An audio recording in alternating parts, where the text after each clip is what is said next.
এই যে বন্ধুরা দেখুন, এটা হচ্ছে আমাদের লেবু গাছ, আর লেবু গাছের ভেতরেই কিন্তু করলা গাছ হয়েছে।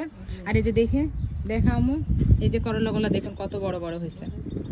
আমরা কিন্তু বেশ কয়েকবার এই করলা তুলে ভাজি করে খেয়েছি, মানে পুরো এক ফ্যামিলির জন্য বেশ ভালোই হয়।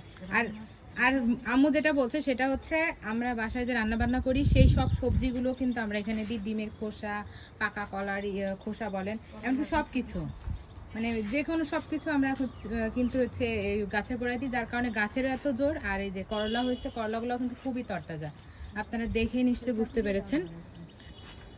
আর আমরা মানে সবকিছু খোসা যেহেতু ফেলি, তো অটোমেটিক এখান থেকে করলার গাছ হয়েছে।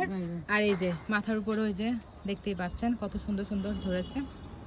তখন আমরা সেটা আর কি ছিঁড়ে নিব, যে এটা একটা ছিঁড়ে নিই, বিসমিল্লাহ। এই যে এই যে এটা একটা আছে, ওইদিকে একটা আছে।